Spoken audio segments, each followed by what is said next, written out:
Hello सो नमस्कार। एक बार फिर से स्वागत है आपका चाणक्य ग्रुप ऑफ इकोनॉमिक्स में। यूजीसी नेट इकोनॉमिक्स दिसंबर 2025 के क्वेश्चन पेपर को हम लोग डिटेल में एनालिसिस कर रहे हैं। ये है पार्ट टू में हम डिस्कस करेंगे माइक्रो इकोनॉमिक्स के क्वेश्चंस और मैक्रो इकोनॉमिक्स के क्वेश्चंस। माइक्रो से 8 क्वेश्चंस हम लोग डिस्कस करेंगे और मैक्रो से भी 8 क्वेश्चंस डिस्कस करेंगे। कुछ क्वेश्चंस इनमें से हम लोग न्यूमेरिकल्स मैथमेटिकल इकोनॉमिक्स में कवर करेंगे। चलिए शुरू करते हैं। सबसे पहले माइक्रो इकोनॉमिक्स के 8 क्वेश्चंस, और इससे पहले भी हम लोग मनी एंड बैंकिंग और इंडियन इकोनॉमी के क्वेश्चन डिटेल में एक्सप्लेन कर चुके हैं। ठीक है, वो भी वॉच कर लेना आप। चलिए क्वेश्चन नंबर 1 से डिस्कस करते हैं। पेपर जो है ये हम लोग कह सकते हैं मॉडरेट लेवल का क्वेश्चन है माइक्रो इकोनॉमिक्स से और मैक्रो इकोनॉमिक्स से। कुछ क्वेश्चन इजी भी है, जैसे ये क्वेश्चन इजी है, monopoly power is explained by which of the following. जिसको इजी है उस पर हम ज्यादा टाइम नहीं लगाएंगे, है ना। तो इसमें जो राइट इक्वेशन बनती है या राइट फॉर्मूला बनता है वो है that is P minus M C upon P. ये लर्नर्स इंडेक्स है और लर्नर इंडेक्स कहता क्या है ये देख लो। ये परफेक्ट कंपटीशन में लर्नर्स की वैल्यू हो जाती है 0। ठीक है, अब ये बात ध्यान रखना कि किस केस में 0 होगी, किस केस में नहीं होगी। परफेक्ट कंपटीशन में अगर हम बात करें तो यहाँ पे हो जाती है 0 इसकी वैल्यू लर्नर्स इंडेक्स की। और अगर जितना ही मोनोपोली आता रहेगा, अगर मोनोपोली बढ़ेगा, ठीक है, इसकी वैल्यू भी बढ़ेगी, लर्नर इंडेक्स की वैल्यू भी बढ़ेगी। और मैक्सिमम जहां प्योर मोनोपोली है, ठीक है, वहां वैल्यू हो जाएगी 1। तो 0 से 1 तक लर्नर्स इंडेक्स की वैल्यू लाई करती है। याद रखना, परफेक्ट कॉम्पिटिशन केस में 0, और परफेक्ट अगर मोनोपोली है बिल्कुल तो हो जाएगा 1। और जहां पे high value, high monopoly power closer 1 के नजदीक आता रहेगा, और zero that is between 0 to 1 के बीच में लाई करती है वैल्यू। 0 होगा in case of perfect competition. अब ऐसा भी क्यों? क्योंकि परफेक्ट कंपटीशन में आपको पता ही है, परफेक्ट कंपटीशन में price is equal to MC. ठीक है, और profit maximisation condition MR is equal to MC. ठीक है, तो प्राइस एमसी के बराबर है। तो अगर हम लोग ये बात करें कि यही हम लोग P is equal to MC, अगर 2 प्राइस है तो 2 एमसी भी है, और यहाँ पे दैट इज 2 माइनस 2/2, तो ये हो जाएगा 0/2, दैट इज 0। तो परफेक्ट कंपटीशन में वैल्यू होती है लर्नर इंडेक्स की 0। और इसको हम लोग इनवर्सली रिलेट करते हैं इलास्टिसिटी से। ठीक है, तो याद रखना इसका फॉर्मूला बन जाता है 1/LED, 1 इलास्टिसिटी ऑफ डिमांड। तो याद रखना कई बार ये क्वेश्चन इस टाइप से भी बन सकता है। चलिए क्वेश्चन नंबर 2 की तरफ चलते हैं। For analysing effect rent control in housing sector. ये क्वेश्चन ना देखो, इस टाइप का क्वेश्चन थोड़ा लॉजिकल थिंकिंग इसमें जरूरत है। ये क्वेश्चन आई होप कि जिन्होंने भी लॉजिकली थिंकिंग यूज की उनका ये क्वेश्चन सही होगा। ये कह रहे हैं कि इफेक्टिव रेंट कंट्रोल्स इन housing sector. Effective rent control कहने का मतलब है जो रेंट ऊपर जा रहा था, उस रेंट को डाउन किया है। इफेक्टिव रेंट कंट्रोल किया है गवर्नमेंट ने। सपोज करो कि रेंट बढ़ के हो गया था 10,000, ये बहुत ज्यादा रेंट है, तो गवर्नमेंट ने एक सीलिंग इंपोज कर दी कि ये 7,000 होना चाहिए रेंट। ठीक है, अब देखो सिचुएशन क्या है। तो जब भी गवर्नमेंट सीलिंग इंपोज करती है तो इसको हम बोलते हैं, देखो दो सिचुएशन दे भी रखी है, प्राइस सीलिंग भी दे रखा है, प्राइस फ्लोर भी दे रखा है। तो जब भी गवर्नमेंट रेंट इंपोज करती है या फिर एक मैक्सिमम प्राइस सीलिंग इंपोज करती है, तो यहाँ भी गवर्नमेंट ने इंपोज किया है कि 7,000 होना चाहिए, 10,000 रुपए बहुत ज्यादा है। तो सपोज करो कि हमारे पास दैट इज मार्केट डिमांड है और ये मार्केट सप्लाई है। ठीक है, अब इसमें सिचुएशन ये बनती है हमारी, that is quantity and supply. ये हमारा इक्विलिब्रियम प्राइस है। ठीक है, अब इक्विलिब्रियम जो प्राइस है ये ऐसा प्राइस है जो हाईएस्ट प्राइस है, जो मार्केट में ज्यादा है। ठीक है, अब क्या होगा कि ये प्राइस सीलिंग गवर्नमेंट डिसाइड करेगी कि प्राइस भी बहुत ज्यादा हो गया, नुकसान हो रहा है। ठीक है, जो इंडिविजुअल है उनका नुकसान हो रहा है कंज्यूमर का, तो इस प्राइस को नीचे लाना चाहिए।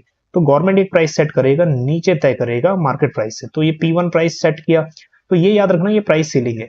ठीक है, तो price ceiling is always below the market equilibrium price. Equilibrium price था 1000, गवर्नमेंट ने सेट कर दिया 7,000 पे।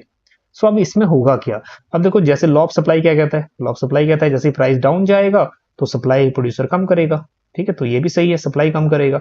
और लॉ ऑफ डिमांड क्या कहता है, जैसे जैसे प्राइस डाउन जाएगा डिमांड ज्यादा करेगा। ठीक है, हाउसिंग की डिमांड बढ़नी शुरू हो गई। अब सिचुएशन क्या बनती है? सिचुएशन अब चलते हैं वन बाय वन, हमारे 1 by 1 चलते हैं ऑप्शन के थ्रू। देखो नंबर 1 ऑप्शन कह रहा है the shortage of housing is small in the short run compare to the long run. ठीक है, 2 ऑप्शन इसमें से सही होंगे, 2 ऑप्शन गलत होंगे।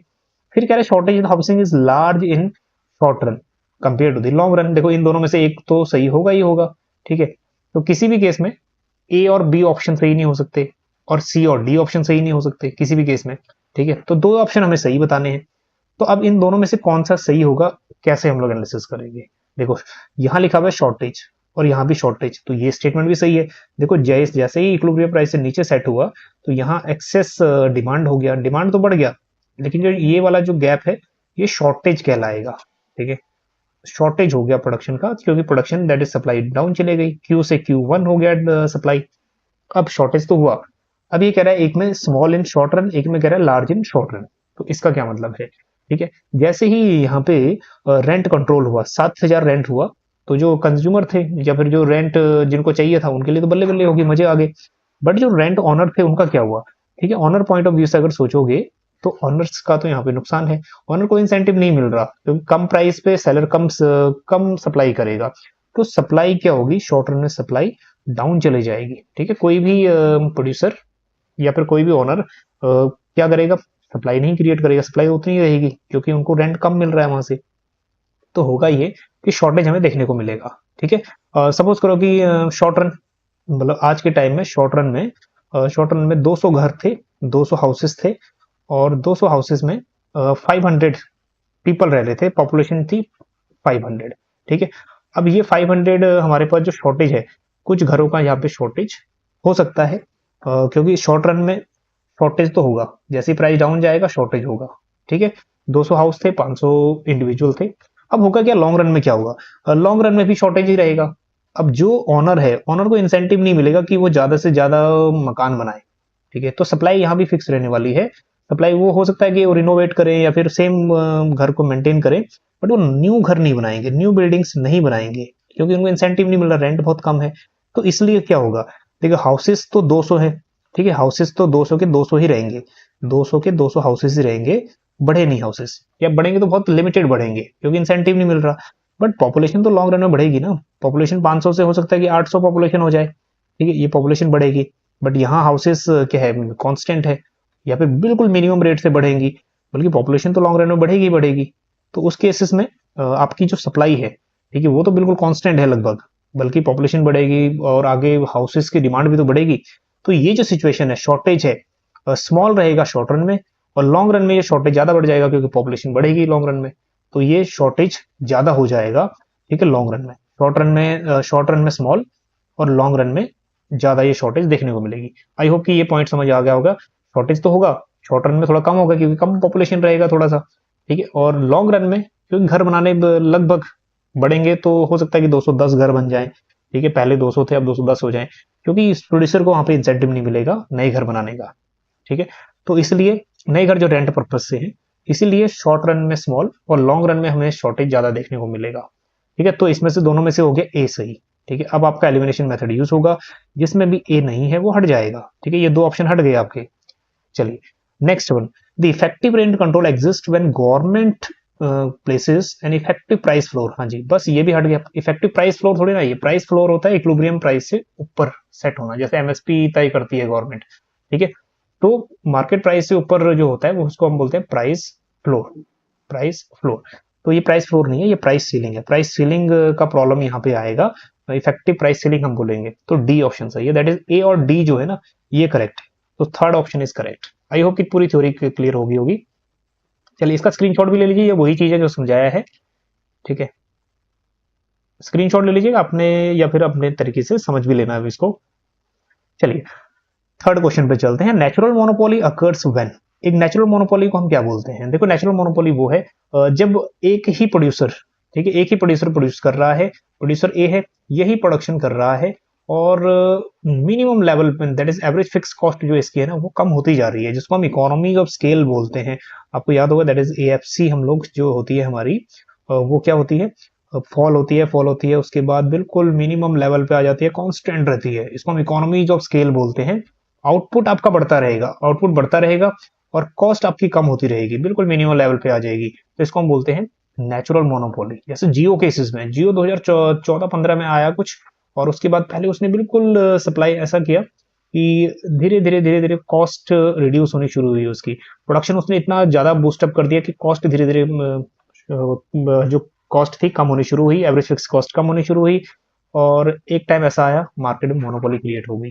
ठीक है, तो इसको हम बोलते हैं natural monopoly. So average cost keeps on decreasing with increase in output over a relevant range of output. ठीक है, तो ये ऑप्शन बिल्कुल सही है। आई होप कि ये क्वेश्चन ज्यादा इजी, ज्यादा डिफिकल्ट नहीं था। चलिए, बाकी आप स्क्रीनशॉट भी लेते रहिएगा, कुछ चीजें समझ में आ जाएंगी। और एक्सप्लेनेशन में हम लोग मैक्सिमम चीजें कवर कर ही रहे हैं। Which of the following is true in case of equilibrium level of demand for labour by perfectly competitive firms. अब इस टाइप के क्वेश्चन ना अपकमिंग एग्जाम में भी, पीजीटी है या फिर यूजीसी है, आपका बनेगा ही बनेगा इस टाइप का क्वेश्चन भी। क्योंकि जब हम फैक्टर प्राइसिंग करते हैं ना, फैक्टर प्रोडक्शन, वहां ये क्वेश्चन बन जाता है। तो यहाँ पे ये कह रहा है कि डिमांड फॉर लेबर, देखो एक लेबर की डिमांड डिसाइड करती है कि उसकी मार्जिनल प्रोडक्टिविटी कितनी है, मार्जिनल प्रोडक्टिविटी ऑफ लेबर कितनी है। तो ये कह रहा है परफेक्ट लेवल, परफेक्ट कॉम्पिटिशन में। तो परफेक्ट कंपटीशन में चलो एक आपको एक डायग्राम बनाई देते हैं यहाँ पे। परफेक्ट कंपटीशन में क्या होता है, दैट इज प्राइस, कोई हम लोग एवरेज रिवेन्यू भी बोलते हैं, is equal to marginal revenue is equal to MC, क्योंकि ये वाला जो एवरेज, और इज इक्वल टू एसी भी बोल सकते हो, ये जो एवरेज कॉस्ट है इसके मिनिमम पॉइंट पे that is marginal cost touch कर रही है। तो इस पॉइंट पे सारी इक्वेशन हमारी कंप्लीट हो जाती है परफेक्ट कॉम्पिटिशन में। ठीक है, तो यहाँ पे एक चीज और रहती है, यहाँ पे मार्जिनल रिवेन्यू और प्राइस एक दूसरे के बराबर है, मार्जिनल रिवेन्यू और प्राइस एक दूसरे के बराबर है। चलिए अब बढ़ते हैं ऑप्शंस की तरफ। अब देखो दोनों चीजें कॉमन दी हुई हैं, एक तो दिया हुआ value of marginal product of labour, और दूसरा दिया हुआ है वैल्यू ऑफ दैट इज, दूसरा दिया हुआ है marginal revenue product of labour. ठीक है, तो दोनों को समझने के लिए सबसे पहले अगर हम समझें वैल्यू ऑफ मार्जिनल प्रोडक्ट क्या है। देखो वैल्यू क्या होती है, किसी चीज का प्राइस कितना है। ठीक है, तो प्राइस को जब हम लोग मार्जिनल प्रोडक्टिविटी ऑफ लेबर से मल्टीप्लाई कर देंगे, क्योंकि डिमांड फॉर लेबर जो है, किसी लेबर की डिमांड डिसाइड करेगी कि उसका मार्जिनल प्रोडक्टिविटी कितना है। ठीक है, तो जब हम उसकी वैल्यू निकालेंगे तो मार्जिनल प्रोडक्टिविटी लेबर को price, price that means value, average revenue भी हम इसको बोलते हैं, ये भी हो सकता है, average revenue multiply by MPL भी हो सकता है। ठीक है, तो जब भी हम लोग प्राइस से मल्टीप्लाई करते हैं तो ये वैल्यू निकल आती है, value of marginal product of labour. ठीक है, तो ये हो गया इसका फॉर्मूला। दूसरा हमारा फॉर्मूला बनता है मार्जिनल रिवेन्यू प्रोडक्ट। तो इसमें क्या है, मार्जिनल रिवेन्यू को मल्टीप्लाई कर देना है मार्जिनल प्रोडक्ट ऑफ लेबर से। देखो marginal product of labour, marginal product of labour दोनों सेम है ना, बस जहां मार्जिनल रिवेन्यू प्रोडक्ट निकालोगे तो एमआर लगा देना, जहां वैल्यू निकालोगे वहां value that is P, price वहां प्राइस लगा देना। अपकमिंग एग्जाम अगर कोई क्वेश्चन ऐसा भी आएगा तो आप इजिली कर लोगे। ठीक है, तो उस केसेस में, परफेक्ट कॉम्पिटिशन के केसेस में क्या होनी चाहिए, ये दोनों बराबर होने चाहिए।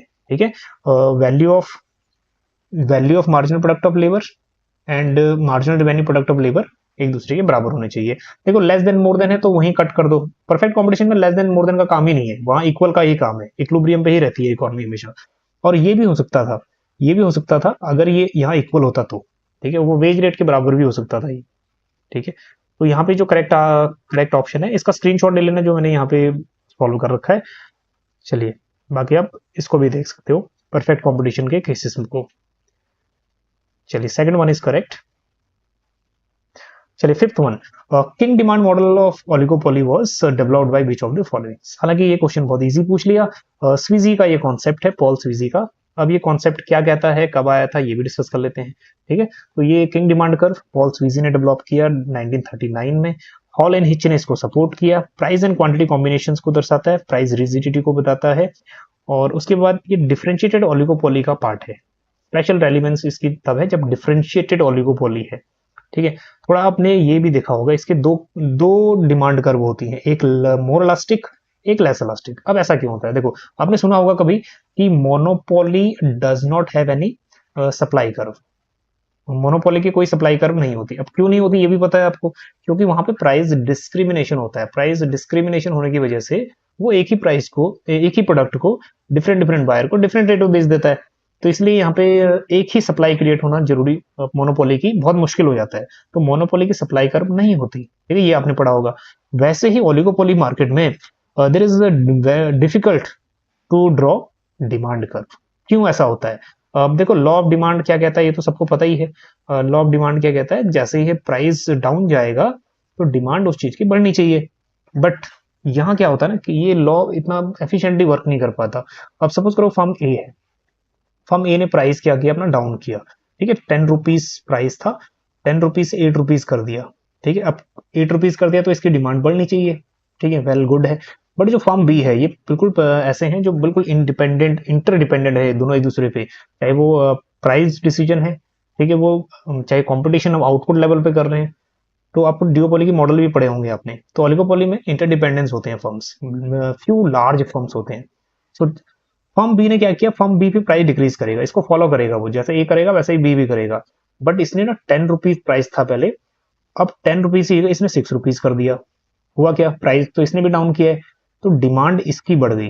ठीक है, अब ये वाला जो 8 रुपए में कौन कौन खरीदेगा, क्यों खरीदेगा, तो इसकी डिमांड बढ़ी नहीं। ठीक है, प्राइस कम होने के बावजूद इसकी डिमांड नहीं बढ़ी। ठीक है, इसका ए की डिमांड नहीं बढ़ी। क्यों नहीं बढ़ी, क्योंकि फॉर्म बी ने भी प्राइस रिड्यूस किया, बट प्राइस रिड्यूस किया मोर देन फॉर्म ए। ठीक है, उसने 2 रुपए कम किया, इसने 4 रुपए कम कर दिया, तो अल्टीमेटली ये विनर है। तो इसने इसका डिमांड बढ़ेगा, उसका नहीं बढ़ेगा। तो इसलिए एक ही डिमांड कर प्लॉट कर पाना बहुत ही मुश्किल है इस मार्केट में। इसलिए यहाँ पे 2 डिमांड कर्व है, एक मोर इलास्टिक, एक लेस इलास्टिक। ठीक है, आई होप कि इसका रीजन समझ आ गया होगा। चलिए, तो जो ये वाला मोर इलास्टिक है, ये होमोजीनियस का केस है, homogeneous product without product differentiation, demand highly elastic रहता है। और जो डिफरेंशिएटेड ओलिगोपोली है वो नीचे वाला पोर्शन है, ये वाला।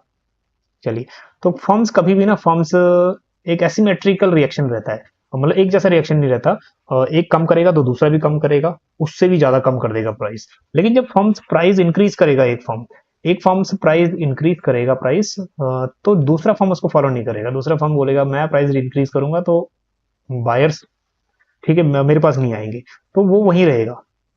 तो ये तो बड़ी चालाकी वाली बात है, प्राइस इंक्रीज में कोई फॉलो नहीं करेगा। ठीक है, फर्म्स विल नॉट फॉलो। और वहां वाला जो पोर्शन है, ये अपर पोर्शन है, वो हाईली इलास्टिक रहता है। और जैसे ही प्राइस डिक्रीज होगा, एक फर्म प्राइस डिक्रीज कर रहा है, तो कॉम्पिटिटर, दूसरे जो कॉम्पिटिटर है वो भी प्राइस लो करेगा, बट ज्यादा करेगा। ठीक है, ज्यादा प्राइस लो कर देगा। उसने 2 रुपए कम किया, वो 4 रुपए कम कर देगा। ये वाला पोर्शन इन इलास्टिक होता है, लोअर वाला। लिडियोपोली के कुछ मॉडल्स हैं, उन मॉडल्स में ये भी है कि कौन सा मॉडल किसके बारे में बात करता है और क्या कांस्टेंट रखता है। कुन्नो का मॉडल की डेट देख लीजिए, आउटपुट इंडिपेंडेंट मॉडल है, आउटपुट कांस्टेंट रखता है। बर्टन प्राइस कांस्टेंट रखता है, इंडिपेंडेंट मॉडल है, 1883। एजवर्थ प्राइस इंडिपेंडेंट मॉडल है, प्राइस कांस्टेंट रखता है।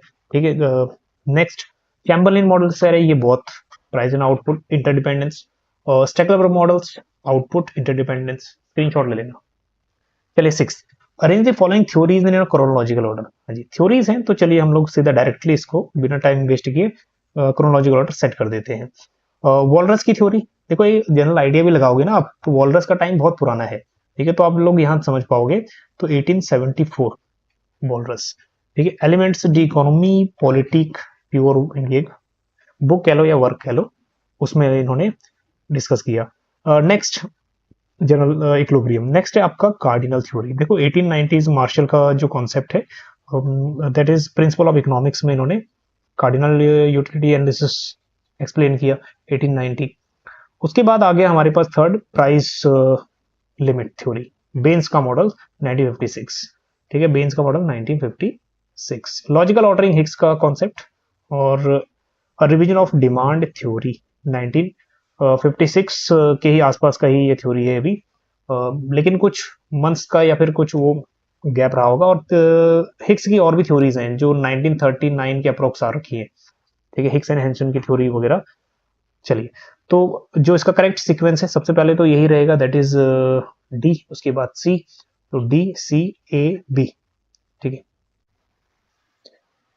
चलिए next one, question number 7, in a situation of decline in price of given goods या गिवन कमोडिटी वी फाइंड। तो गिवन कमोडिटी का केस है, जो नॉर्मल कमोडिटी है या फिर इंफीरियर गुड्स है, ये कई बार आ जाता है। जो गिवन गुड्स है ये भी हाईली इंफीरियर गुड्स ही है, तो ये भी इंफीरियर गुड्स ही है। तो जैसे इंफीरियर होते हैं घटिया पदार्थ, जैसे जैसे क्या होता है कि कंज्यूमर की इनकम बढ़ती है, कंज्यूमर इनकी जो डिमांड है वो कम करना शुरू कर देता है। ठीक है, बट गिवन पैराडॉक्स को हम लोग इसकी रिलेशन मानते हैं प्राइस से। जो प्राइस जैसे जैसे इनका बढ़ता है तो इनकी डिमांड भी बढ़ती है।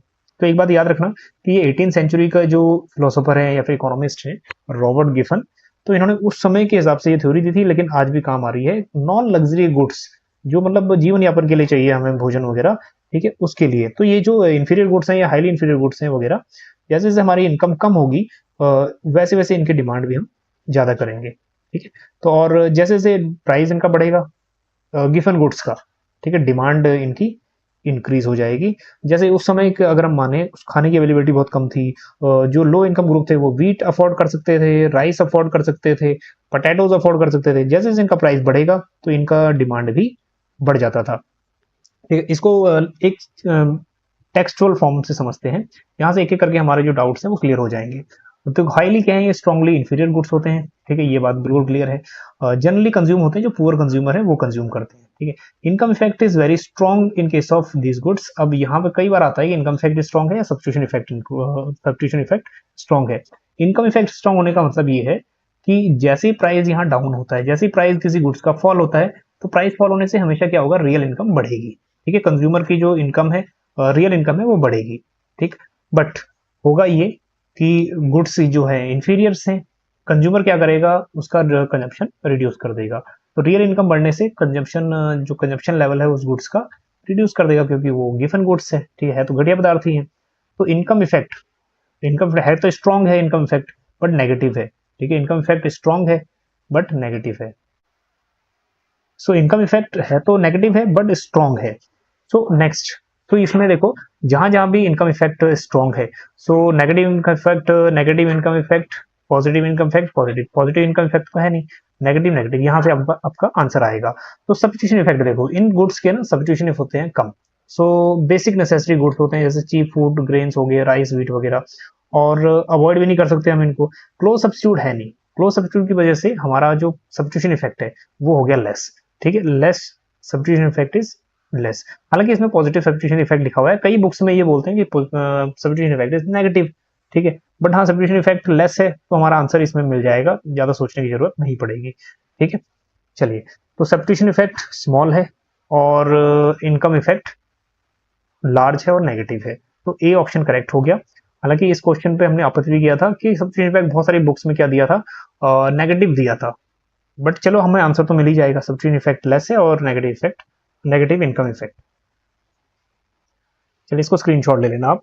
Next question number 8, assertion reasoning दिया हुआ है। असर्शन कह रहा है when everyone trades in the competitive market place, अगर कंपटीशन, परफेक्ट कंपटीशन में सभी कंपटीशन कर रहे हैं, ठीक है, कॉम्पीट कर रहे हैं दूसरे को, all mutually beneficial trades are completed. अब इस लाइन का बहुत अच्छे से मतलब समझ लेना। Mutually beneficial trades are completed कहने का मतलब ये है कि जो ट्रेड्स का फायदा था वो सभी को ट्रेड का फायदा मिला, ठीक है। तो हमारे पास जो म्यूचुअली बेनिफिशियल ट्रेड्स था वो कंप्लीट हो गया, ठीक है, सभी को फायदा मिल गया, इनएफिशिएंसी कुछ नहीं रही।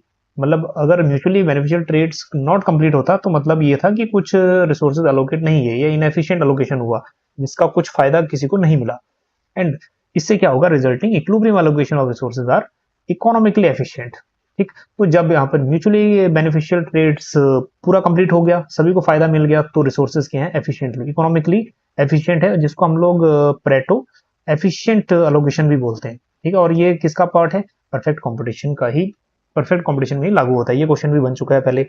अब इसका रीजन देखो क्या कह रहा है। रीजन कह रहा है कि अगर किस केस में, even if trade from an inefficient allocation, अगर अलोकेशन इनएफिशिएंट होता तो that makes everyone better off. अगर इनएफिशिएंट अलोकेशन होता तो इनएफिशिएंट अलोकेशन में मतलब अगर रिसोर्सेज प्रॉपर यूटिलाइज नहीं होते या फिर प्रॉपरली डिस्ट्रीब्यूट नहीं होते, तो यहाँ पे पॉसिबिलिटी नहीं है कि म्यूचुअली बेनिफिशियल ट्रेड कंप्लीट हो। म्यूचुअली बेनिफिशियल ट्रेड कहने का मतलब ये है कि सभी को फायदा हो उसका। तो म्यूचुअली बेनिफिशियल ट्रेड्स कुछ लेफ्ट रह जाएंगे या फिर कुछ फायदा उसका लेफ्ट रह जाएगा अगर एफिशिएंट नहीं हुए, दैट इज अलोकेशन अगर इनएफिशिएंट हुए। तो ये कह रहा है कि अगर ट्रेड्स इनएफिशिएंट अलोकेशन से सभी को फायदा हो रहा है, तो यहाँ पॉसिबिलिटी ये है कि there is not necessary efficient. तो न्यू अलोकेशन जो रहेगा वो जरूरी नहीं है कि एफिशिएंट हो, ठीक है। एफिशिएंट होने का मतलब है सभी को फायदा है, इनएफिशिएंट होने का मतलब ये है कि किसी को फायदा नहीं मिला अभी। तो जैसे ही यहाँ पे इनएफिशिएंट अलोकेशन होगा तो बिल्कुल सही है ये भी कि not necessarily efficient, new allocation जो होगा वो जरूरी नहीं है कि सभी को फायदा दे, ठीक है। तो ये ऑप्शन भी सही है। बट हाँ, ये परफेक्ट कंपटीशन का इसका रीजन जो है ना, सटीक उसका प्रॉपर आंसर नहीं दे रहा, तो इसलिए हमारे पास दोनों स्टेटमेंट तो सही है, बट जो एक्सप्लेनेशन है वो प्रॉपर एक्सप्लेनेशन नहीं है जो प्रेटो एफिशिएंसी का, ठीक है, रीजन बने। चलिए, तो इसको आप ये भी स्क्रीनशॉट ले सकते हैं कि प्रेटो ऑप्टिमिटी की कंडीशन है जहां पे no further mutually beneficial trades remain, मतलब कि अब इसके बाद कोई भी ऐसा पॉइंट बचा ही नहीं है जिससे किसी और को और ज्यादा फायदा हो सकता था, मतलब फायदा हो चुका है जिसको जितना होना था, ठीक है। और ये वाला जो स्टेटमेंट है, all possible mutually beneficial trades are exhausted, ठीक। Next, a single trade improves welfare doesn't guarantee overall efficiency. ठीक, क्योंकि यहाँ पे अगर इनएफिशिएंट एलोकेशन हुए तो हो सकता है कि कुछ यहाँ पे म्यूचुअली बेनिफिशियल ट्रेड पॉसिबल हो सकते हैं। म्यूचुअली बेनिफिशियल ट्रेड का मतलब कुछ फायदा और मिल सकता था, ठीक है, सपोज कुछ गेन्स और बाकी हो सकता था, तो नया एलोकेशन क्या हुआ, अभी भी इनएफिशिएंट रहेगा। ठीक है, तो स्टेटमेंट जो आपका दोनों करेक्ट है, करेक्ट एक्सप्लेनेशन नहीं है। नेक्स्ट, मैक्रो इकोनॉमिक्स से 8 क्वेश्चन है। देखो मैक्रो इकोनॉमिक्स में क्वेश्चन नंबर 1 ये कह रहा है choose the correct option. Number 1 कह रहा है A option, the Q theory emphasize that the investment increases when assets are valuable related to their reproduction cost. Simple सी थ्योरी है। क्यू थ्योरी, टॉबिन की थ्योरी क्या कहती है, मार्केट वैल्यू ऑफ असेट। ठीक है, एक असेट की मार्केट वैल्यू कितनी है और उसकी रिप्लेसमेंट कॉस्ट क्या है, भाई इसका एक रेशियो है। अगर क्यू रेशियो मोर देन 1 है तो इन्वेस्टमेंट आपका प्रोडक्टिव है, तो इंक्रीज होगा इन्वेस्टमेंट। ठीक है, तो ये क्यू इज मोर देन 1 है तो वैल्यूएबल है। ठीक, तो ये ऑप्शन बिल्कुल सही है। एम्फसाइज दैट इन्वेस्टमेंट इंक्रीज तब होगा when the assets are valuable, assets variable रहेंगे टू देयर रिप्रोडक्टिव कॉस्ट। सही है, ये कोई इशू नहीं है। नेक्स्ट, बी ये कह रहा है, देखो ए जहां जहां है ना वो सही हो जाएगा, तो ये ऑप्शन हट गया। Next, with a fixed exchange rate fiscal expansion under the free capital mobility is completely inefficient in raising output। अब मुंडल फ्लेमिंग मॉडल्स ना बहुत फिक्स्ड भी फ्लेक्सिबल भी सभी चीजें पढ़ना। फिक्स्ड एक्सचेंज रेट में क्या होता है कि गवर्नमेंट का इंटरफेरेंस होता है, ठीक है, गवर्नमेंट का एक्टिव इंटरफेरेंस होता है, इसलिए फिक्सल एक्सपेंशन फिजिकल पॉलिसी जो है आपका यहाँ पे मोर एफिशिएंट रहेगा। तो यहाँ पे क्या लिखा हुआ है, physical efficiency under free and capital mobility completely inefficient लिखा हुआ है। ठीक है, तो जो गलत है, एफिशिएंट रहेगा। Next, C1 under investment tax credit. Investment tax credit क्या होता है कि जो भी इन्वेस्टर्स हैं, गवर्नमेंट क्या करती है, इनके टैक्सेस में ना थोड़ा रिबेट दे देती है, या फिर टैक्सेस को थोड़ा कम कर देती है, या फिर टैक्सेस में थोड़ा बेनिफिट्स दे देती है इनको। So government page part of cost of investment. Government क्या करती है, खुद ही जो कॉस्ट ऑफ इन्वेस्टमेंट है उसको खुद ही पे कर देती है। ठीक है, government page part of cost of investment, ठीक है, जिसको हम बोलते हैं इन्वेस्टमेंट टैक्स क्रेडिट्स। ठीक, तो गवर्नमेंट को टैक्स में बेनिफिट्स दे देती है जो इसके कॉस्ट को कवर कर लेती है, इन्वेस्टमेंट कॉस्ट को कवर कर लेता है, तो इसको हम, ये भी बिल्कुल सही है। डी ऑप्शन है, under the fixed exchange rate and perfect capital mobility a country can not pursue an independent monetary policy. Mundell Fleming का मॉडल है, इसमें तीनों ही चीजें एक कंट्री एक साथ नहीं कर सकती। Fixed exchange rate, perfect capital mobility और इंडिपेंडेंट मॉनेटरी पॉलिसी एक साथ नहीं हो सकता। ठीक है, एक टाइम में सिर्फ 2 ही चीज होंगी, तो ये भी सही है। ठीक है, तो ए सी डी ऑप्शन बिल्कुल सही है, ए सी डी थर्ड। चलिए, इनका थ्योरेटिकल जो पोर्शन है यहाँ से भी इनको कंप्लीट कर लेना, स्क्रीनशॉट ले लेना। और जो ये वाला है ये इंपॉर्टेंट है, इसको हम बोलते हैं इम्पॉसिबल ट्रिनिटी। इम्पॉसिबल ट्रिनिटी मतलब तीनों चीजों का एक साथ होना इम्पॉसिबल है। Fixed exchange rate, free capital mobility, independent monetary policy, ये तीनों का एक साथ होना इम्पॉसिबल है। एक टाइम में 2 ही चीज हो सकती है। Question number 2, which of the following is not true about rational expectations. तो राशनल एक्सपेक्टेशन क्या होती है, जब भी कोई कंज्यूमर अपनी अवेलेबल इंफॉर्मेशन के हिसाब से, अवेलेबल मतलब उसके पास जो भी रिसोर्स हैं, जो भी ट्रेंड्स हैं, जो भी उसके पास डाटा है, उसके बेसिस पे वो एनालिसिस करता है। तो इसके बारे में rational expectation theory has been developed by Hensons. तो हेंशन नहीं है, जॉन मट की थ्योरी है, तो इसलिए यहाँ पे क्या है, ये गलत हो जाएगा। ठीक, तो नॉट ट्रू है, तो ये ऑप्शन हमारा सही निकल गया। ठीक, अब हम लोग आगे जाने की जरूरत भी नहीं है हमें। ठीक, सो अगर और भी चीज देख लो, एडेप्टिव एक्सपेक्टेशन होता है जब हम पास्ट बेसिस पे हम लोग एक्सपेक्टेशन हम लोग यूज करते हैं अपनी इन्फो पास्ट बेसिस पे। तो अगर हम करंट बेसिस पे हम लोग अवेलेबल इन्फॉर्मेशन पे करें तो राशनल एक्सपेक्टेशन है। So it is use to making household firms and labour making their expectation about the relevant variables, ये भी सही है। Rational expectation use all relevant information, सही है। And not an error free, ऐसा नहीं है कि ये एरर फ्री है। चलिए, तो ये 1961 के पेपर में इन्होंने पब्लिश किया था। चलिए, हाँ, ये स्क्रीनशॉट ले लेना कि what are the assumptions of rational expectations. देखो 4 अजम्पशन ये होगी और 5, 6, 7, 8 ये अजम्पशंस को आप स्क्रीनशॉट ले लेना। चलिए, थर्ड क्वेश्चन है मैक्रो का, innovation theory of business cycle given by Jorgensons. Innovation का नाम है वो शुम्पीटर का नाम है, तो यहाँ पे हमें कुछ करने की जरूरत नहीं है। Pure theory, pure monetary theory Hawtrey ने दी है, ये सही है। ठीक है, ये फर्स्ट ऑप्शन गलत है। Monetary over investment business cycle theory given by Clark, ये भी रॉन्ग है, नट विक्सल की थ्योरी है। ठीक है, उसके बाद multiplier acceleration interaction theory business cycle was given bye Samuelson, ये भी सही है। तो हमारे पास ए एंड डी जो है वो करेक्ट है, डी ऑप्शन। बट हाँ साथ साथ that is B and D, sorry B and D, तो क्यों ए तो गलत है, तो B and D second one, इसको थोड़ा करेक्ट कर लीजिएगा, that is B and D. अब आगे बढ़ते हैं, ये जो चीजें हैं इसको आप लोग स्क्रीनशॉट ले लेना, कौन सी बुक कब दी थी ये भी इसमें मेंशन है, क्योंकि क्रोनोलॉजी कई बार पूछ लेता है। शुम्पीटर की थ्योरी 1911 में, ये भी पूछ चुका है, थ्योरी ऑफ इकोनॉमिक डेवलपमेंट। उसके बाद हाउट्रे की थ्योरी, प्योर मॉनेटरी। और उसके बाद अच्छा ये भी नाम ये देखना, कई बार डेट भी पूछ लेगा, कौन सी बुक थी, good and bad trade 1913। Monetary over investment theory, इसका नाम जो जुड़ा हुआ है नट विक्सेल से जुड़ा हुआ है 1998, और हाइक से जुड़ा हुआ है 1931। हाँ क्लार्क की थ्योरी है मार्जिनल प्रोडक्टिविटी थ्योरी, और बल्कि ये इंटरेक्शन जो है मल्टीप्लायर एक्सेलरेशन थ्योरी, ये तो हमारा जुड़ा हुआ है सैमुअलसन से ही, ये भी सही है।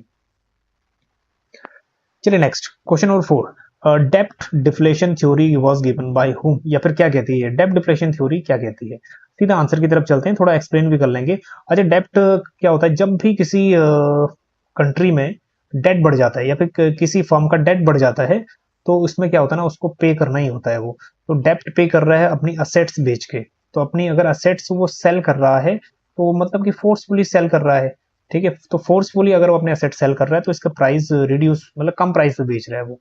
तो जैसे ही कम प्राइस पे अपनी असेट को सेल करेगा, तो जाहिर सी बात है यहाँ पे बर्डन आएगा, जो डेप्ट का बर्डन था वो डायरेक्टली आपकी ऊपर पड़ेगा, क्योंकि आप कम रेट पे अपनी असेट्स को बेच दे रहे हो, ठीक। तो इसका मतलब ये है the effect of expected unexpected fall in price level could depress income, ठीक है। आपका जो है प्राइस लेवल्स डाउन गया, क्यों, क्योंकि आपके पास डेप्ट था, असेट अपने बेच दी, तो मार्केट में क्या हुआ, जनरल प्राइसेस जो हैं वो डाउन होने शुरू हो गए, तो इससे आपकी जो इनकम थी वो डिप्रेस होगी, ठीक। पिगूज इफेक्ट, पिगूज इफेक्ट ये कहता है falling price levels raises real income levels. तो पिगू यही कहता है कि जैसे जैसे प्राइस डाउन जाएंगे तो रियल इनकम जो है वो आपकी बढ़ जाएगी। तो चलो ये भी सही है, ठीक। नेक्स्ट, फॉरवर्ड गाइडेंस इनकम, ये आरबीआई की policy, that is policy of announcing future monetary actions.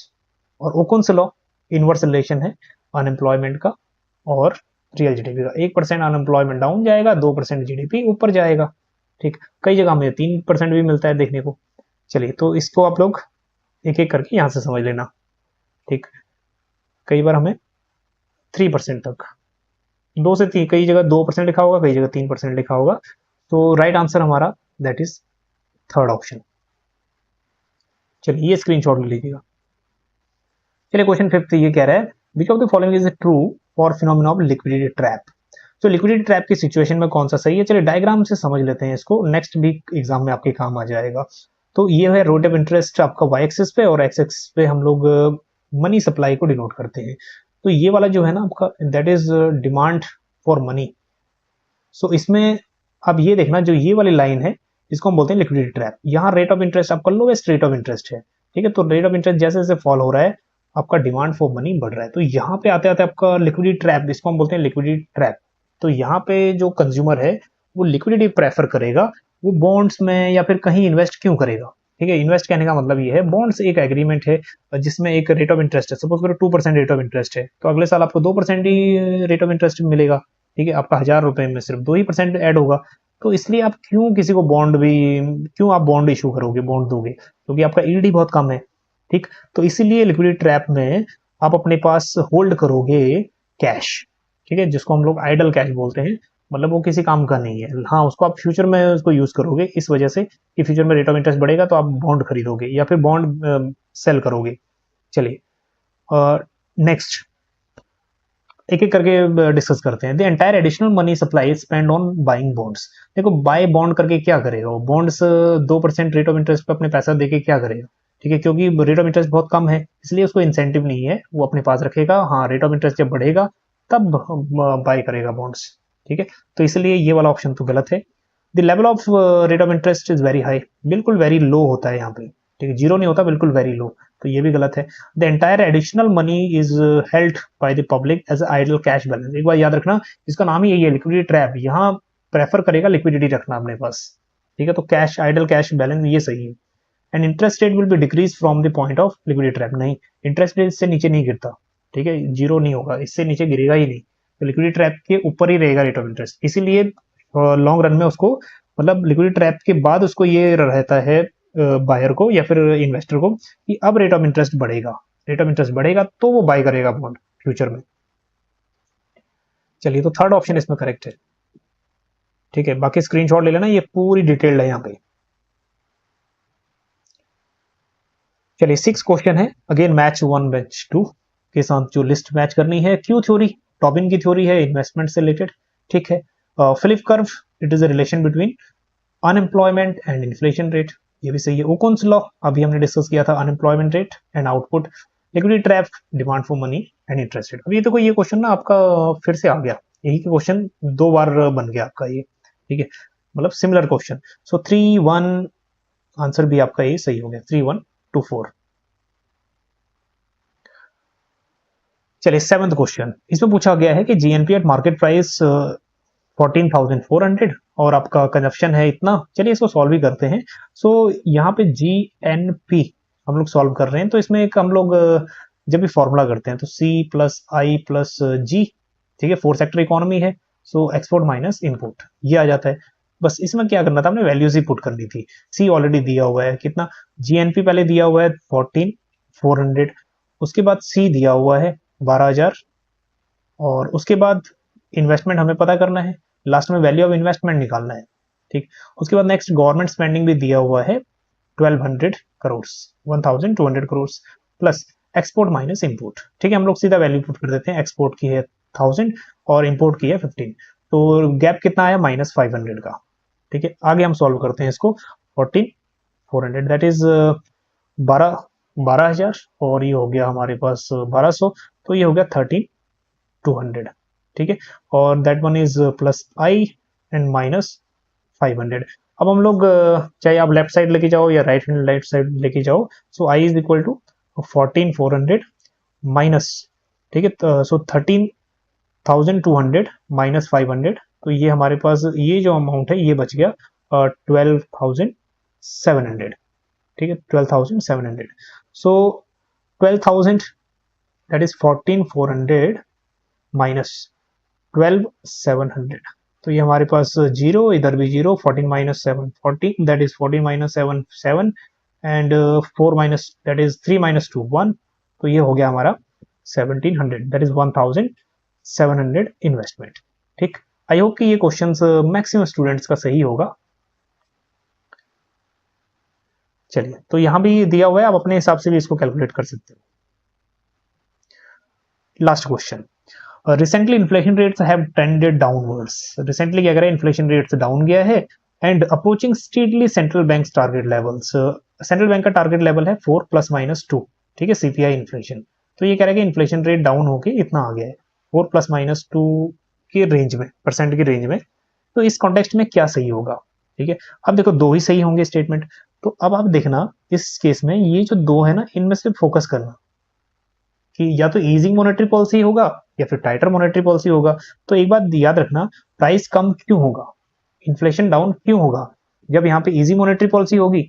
Easy monetary policy में क्या होता है, रेपो रेट, सिर्फ एक ही एग्जांपल लेते हैं हम रेपो का, ठीक है, बाकी बैंक रेट भी है, सीआरआर भी है, एसएलआर भी है, सिर्फ आप रेपो रेट को ही लो। रेपो रेट में इजी मॉनेटरी पॉलिसी में क्या होता है, रेपो रेट कम हो जाता है।